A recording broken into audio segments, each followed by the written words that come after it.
Tara guys, samahan nyo ako magpainit ng tubig. Ito guys, oh, tubig. Yan. Ano tayo? Kakatay tayo ng manok. Pang ulam baga. Native na manok. Ito guys yung manok, oh. Tara guys. Ito. Ito yung manok. Ayun, oh. Oh. Yan. Ayun ang manok, baka makawala pa. Ayan. Ilan lang? Ayan, native na manok. Ayan. Kakatay tayo.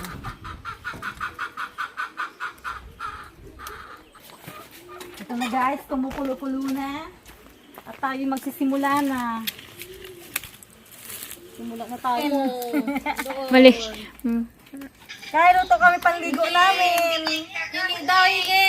Hingi? Hingi ka na. Hmm?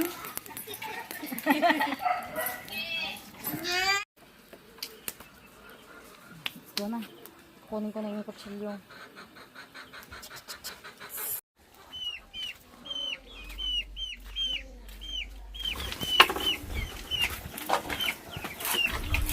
Fast forward na yung mga burn cells ko, hindi nagubangga na. Oh my god, cannot do it na to.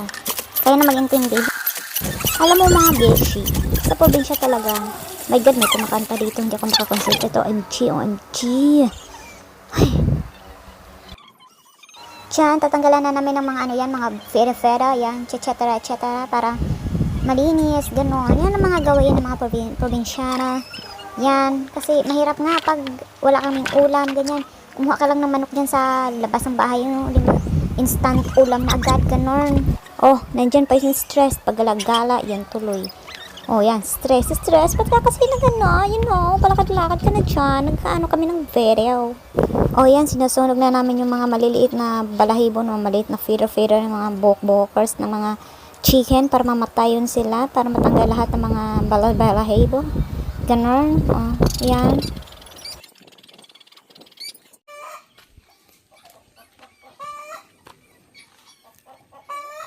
Ang ingay ng manok, baka gusto mo ikaw ang susunod. And guys, sinugasan na namin para mamaya-maya ipakuluin na. Yan, pinakuluan na namin para, tiyarang, kakain na mamaya.